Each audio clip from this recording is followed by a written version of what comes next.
Hello mga kasirit, magandang hapon. Hindi, kararating lang natin galing sa trabaho. Andito na tayo ngayon sa farmhouse. Yan. Bali, ito na yung pa natin. Yung concrete hamba natin. Yan. Bali, ito yung tuyo na siya. Bali, dadagdagan na lang natin yan para dun sa loob.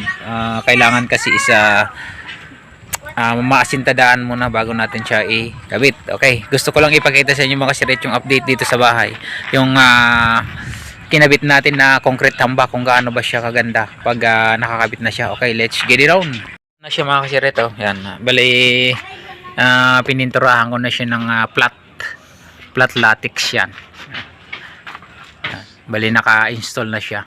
Ayan yung ginawa natin, which is napakaganda kasi kung titingnan natin sa malapitan is wala siyang pagkakaiba ang design siya sa wood. Yan, napakakinis yan. At kung paano naman kinakabit yung bisagra is ganito lang siya mga sirit.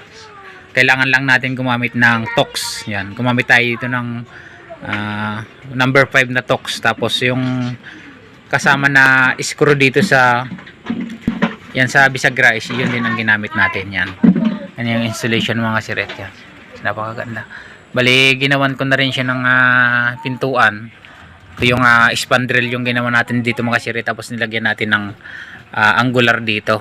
Yan, para maganda siya tingnan. Then nilagyan din na rin natin ng pinaka door knob. Yan, bali yan, mayroon na din siyang lock.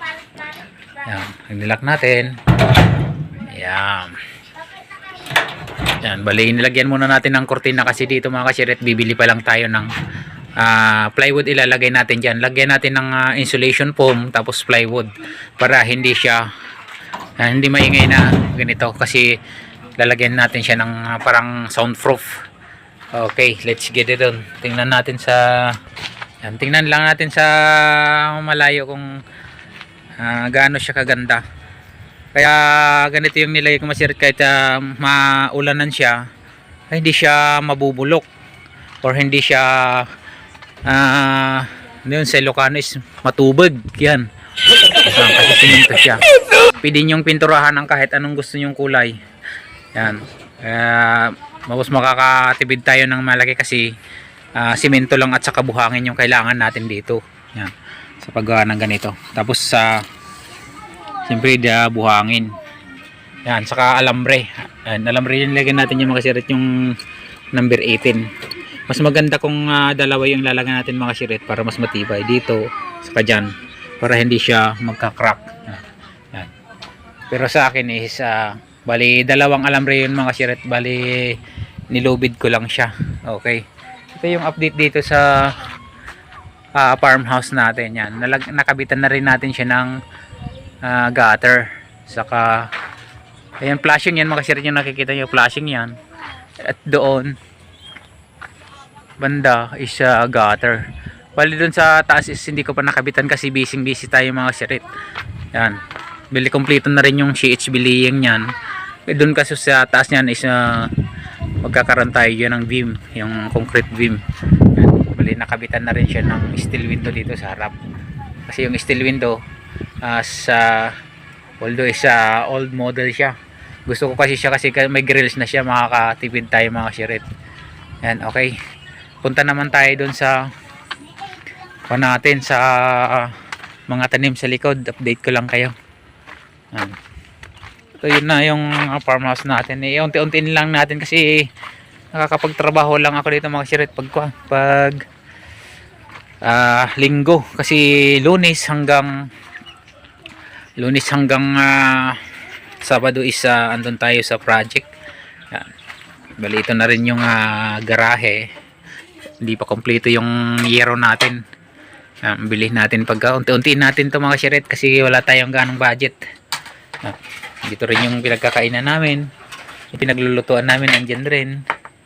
Yan, and then yun yung gripo.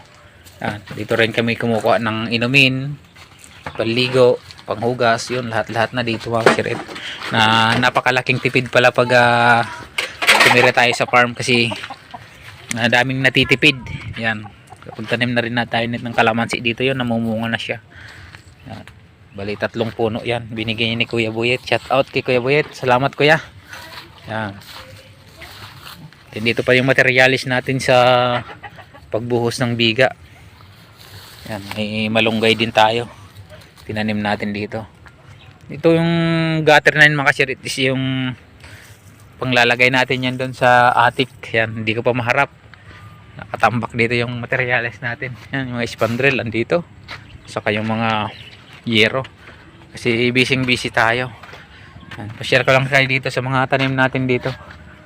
Pag uwi ko isa nakakabawas ng pagod pag pinapanood ko sila. Yan, may gabi na rin tayo yan. Nung galing dun sa pinagliliguan yung tubig is lagyan ko ng kanal para maging malago yung mga gabi natin. Gagawin natin siyang Bicol Express. Yan yung papaya, ang gaganda, ang lalago, berding berde, napakataba ng lupa dito mga siret sa nabili natin na property. Yan, yun o, bali hanggang doon yan mga siret, hanggang doon sa dulo. Kung makikita nyo yung dulo na yun mga siret na walang tanim, ito yung yan, yung property natin. Yan, ito is yung kapit lupa namin, may tanim siya. Itong property natin is hindi pa namin na masyadong natataniman kasi busy nga tayo, yung project. Yan, may talong din kami dito, marami na rin yan. Yan, tapos yung mga alaga natin nandito yung kulungan. Yung rabbit natin, oh. Rabbit, yan, Akil, yan si Akil. Ito naman si Mistiso. Yan. Dito naman si Tiger Look. Okay. Ang ganda ng nakaka-relax mo kasi rin nakakatanggal pagod pag uwi natin. Yan. Meron din tayong kamote dyan, pero tinabuan na ng damo kasi hindi na babantayan. Bali may papabinhi ako niyan mga kashiret, yung papaya na yan. I-update ko kayo kung gaano ba siya kaganda yung papaya na yan, yung bunga niya. Yan, yan, papaya yan mga kashiret. Mayroon na rin tayong kamuting kahoy dito. Yan, bali tinaniman ko to. Yan, kung makikita yung mga kashiret yan, oh. Yan, hanggang doon sa dulo na yun mga kashiret, tinaniman ko na ng kamuting kahoy yan para yung talbos niyan is gagawin nating Bicol Express. Yan, oh, ang lalagon mga kashiret, oh. Tapos yung tingnan, gaganda mga kashiret ng papaya, oh. Yan, konting ko na lang kasi mamumunga na yan kasi dwarf na ko yan, papaya. Yan, simple meron din kaming tanim dito na to kalamansi. Yan, oh, makikita nyo mga kashiret, oh, dami ng bunga. Yan, medyo nasunog lang kasi itong puno na to kasi nagsiga doon si Darling, tapos sumangin yung pupunta dito yung apoy kaya nasunog yung kanya. Yun, yan, hanggang doon mga siret yung ko natin nabiling lupa doon sa dulo. Bali 2,000 square meter to mga siret. Tataniman natin, saka mag-aalaga tayo dito ng mga pato, manok. Yan, kukuk kukuk kukuk kukuk. Bali ito yung bahay ng mga pato natin mga siret. Yan, yan sila, oh, pato at saka rabbit. Ito yung binakabahay nila.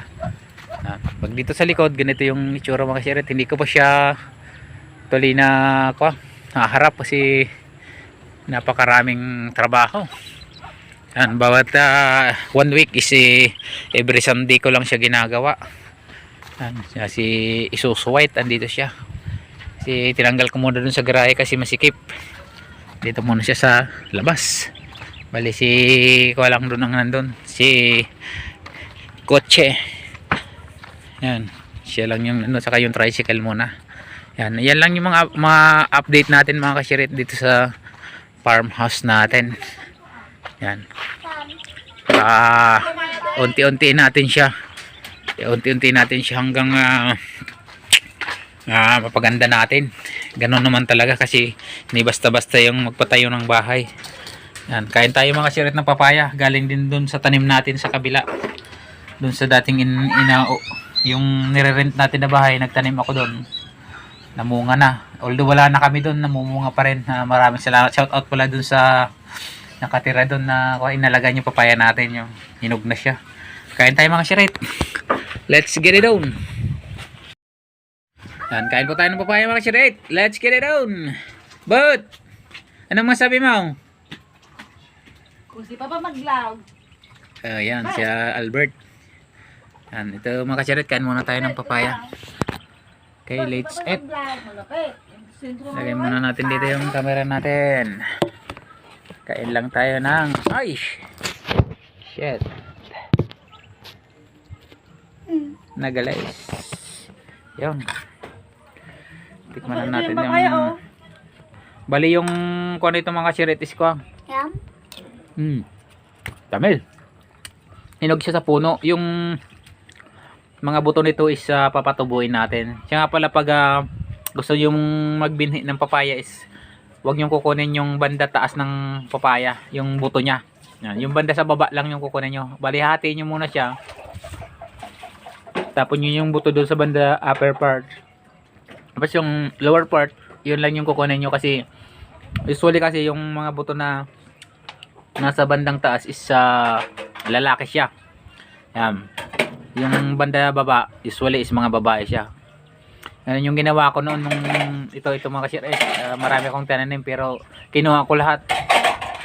Maraming lalaki, sayang din. Pakita ko sa inyo mamaya yung tinanim ko na lalaki kasi kinuha ko lahat yung buto. Sayang lang yung effort. Kain muna tayo mga kasir. Pagpalain kayo ng may kapal at sana makareceive din kayo ng blessing na dire-diretso. Yan sa mga panood nito. Maraming salamat sa suporta sa ating channel. God bless you all. Namis.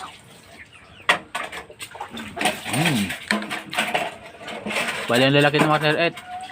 Papaya natin.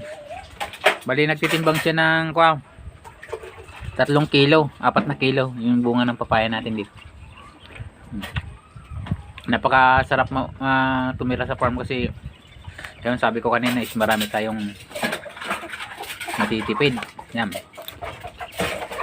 Share ko lang sa inyo yung mga natitipid ko dito sa farm. Unang-unang natitipid ko dito is wala tayong electricity. Yan. Bali more on ko tayo. Solar yung ginagamit natin dito. Solar.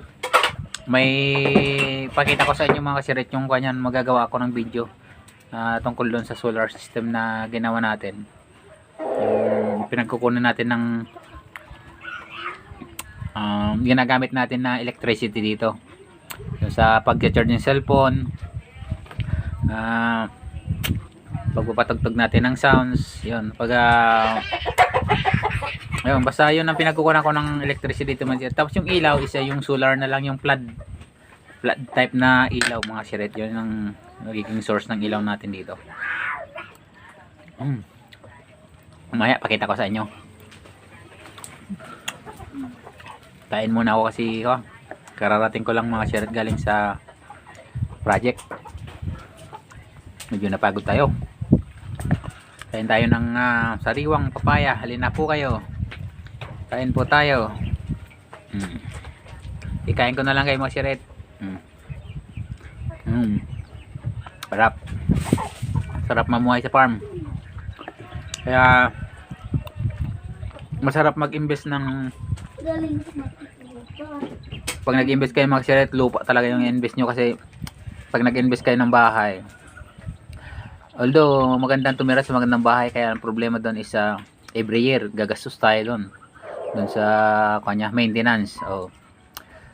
Pag sasakyan naman naluluma siya, kahit bilhin mo ngayon kinabukasan is second hand na siya. Bali nagde-deficit yung pera natin. Pero pag lupa, after 2 years, 3 years, 5 years, 10 years, hindi na ganun ka mura yung nabili mo. Kumbaga is mabilis siyang tumaas yung value niya. Kaya advice ko dyan sa mga subscriber natin na gustong mag-invest, kung saan ano tayo mag-invest mga kasiret, sa lupa na lang tayo mag-invest. Napakaganda. Magagamit nyo ba mamahal pa yung value. Kasi kung gusto nyong bumalik yung investment nyo, pwede rin ibenta nyo tapos bilhin naman kayo ulit. Yan. Pero ito sa amin is hindi namin bibenta kasi bali dito na kami titira. Dito na rin kami magtatanim-tanim. Yan, parang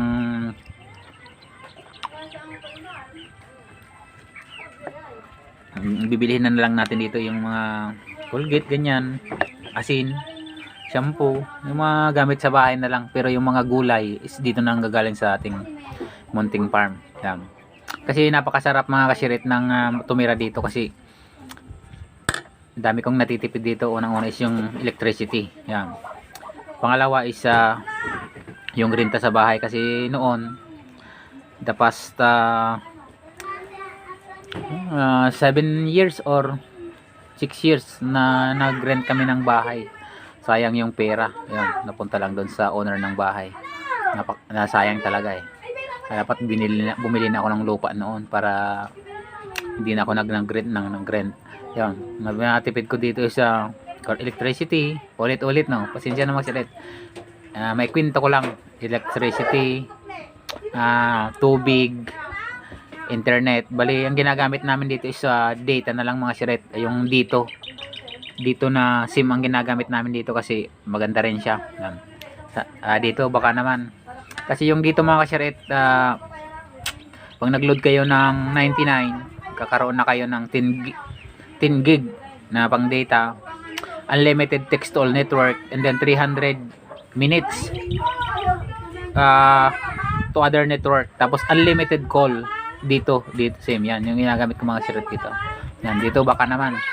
Tapos yung isa ko pang natitipid dito is yung tubig. Yan, hindi tayo nagbabayad ng monthly dues sa tubig kasi may deep well. Mas napakasarap yung tubig dito mga siret. Yun, hindi natin binabayaran yun. Yung mineral, hindi tayo bumili ng mineral yun. Kaya kinakain na ng manok yung buto na itatanim natin mga siret. Yan. Yan, tubig, kuryente, rent ng bahay, internet, yon. Bali, 4 yung natitipid natin mga siret, which is yung pera na yun is pwede kong i-save para dun sa ibang gastusin. Yan. Di makakatipid tayo mga siret. Maraming salamat mga siret. Kain muna tayo. Harap.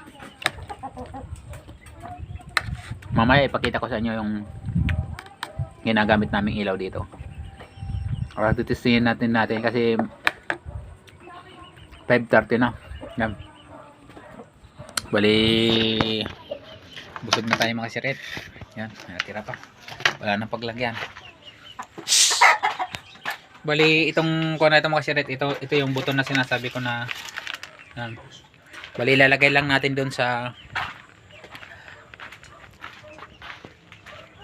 bibilad natin. Kailangan natin siyang balutin ng screen para hindi siya kainin ng manok. Yan. Tapos yan, makikita nyo mga siret, marami tayo ditong yan, mga binhi. Yan mga siret, binhi ng papaya yan. Bali yung pit lang yung kinuha natin dyan, napakarami yan. Yan, update ko kayo pag tumubo na yan mga siret. Yan, bali dadagdagan na naman natin. Bali, dapat pag binilad nyo is lagyan ng screen, lalo kung may mga alaga kayong patong manok kasi siguradong kakainin nila. Yan, bali yan na yung pinaka binhi natin mga siret. Mayroon din tayong sili doon na Taiwan. Bali, hintayin lang natin yan na matuyo. Pag tuyong-tuyo na siya mga siret, siguro 3 days na ibibilad natin. Makikita nyo pag tuyo na, wala na yung medyo basang parts, speedy na siyang ilagay sa lupa. Tapos yun, lagyan square na lang natin tubig, watering na lang natin sa tutubo na yan. Tapos transplant na natin. Kita ko lang sa inyo yung solar na ginagamit namin dito sa bahay. Yan mga siret, bali yan, umaga pa kasi naka-auto yan, hindi pa siya iilaw. Bali ko lang yan, 40 watts. Bali ito yung ginagamit namin dito sa kainan. Tapos pag pumasok ka dito,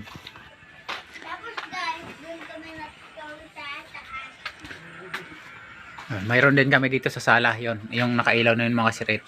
Bali ko pa kasi maliwanag pa kaya hindi pa siya umiilaw.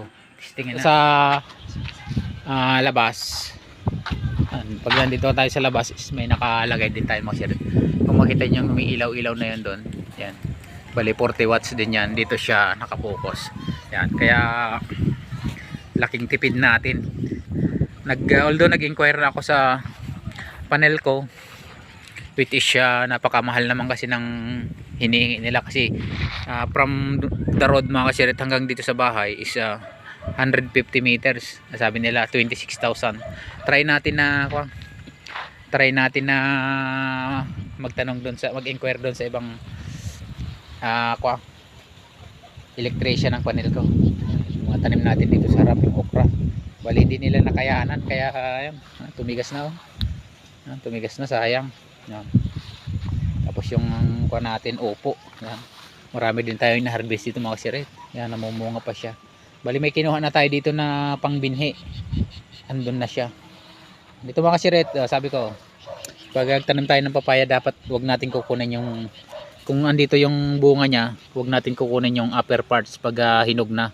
Bali yung lower parts lang yung kukunin natin. Bali sa obserbasyon ko lang yan. Kasi tingnan nyo mga kasirit, sayang oh. Yan, imbis na kung babae sana yan is mamumunga, yung lalaki namumulaklak. Bali dalawa yung tinanim ko dito mga kasirit na kinuha ko sa banda taas, yung kinuha ko na buto, yun lalaki, sayang. Kaya kung balak nyong tanim ng papaya is kailangan is talagang babae. Bali yung pangbinhi natin yun, lumutang na mga kasirit kasi mataas yung tubig dito ngayon sa irigasyon to mga kasirit. Nawawala din to pag nagpapatubig lang sila sa mga tanim, yun nagkakaroon ng tubig. Yan. Yan pa yung parang squatter pa lang yung bahay natin mga kasirit. Unti-unti natin yan. Bali nakapagbuhos na tayo ng mga poste. Yan, naka-konkreto na yun mga kasirit lahat. Ang susunod ko kasi dyan na gagawin mga kasirit is yung concrete beam. Yan. Tapos sheets belaying uli. Tapos palitan. Okay. Hanggang dyan na lang mga kasirit yung vlog natin ngayong Lunes. Maraming salamat sa suporta at patuloy na pagsuporta sa ating YouTube channel. Pagpalain po kayo ng pong may kapal saan man kayo dulo ng mundo. Dito sa Pilipinas, Luzon, Visayas, Mindanao. God bless you all. Makoy Speak TV signing off.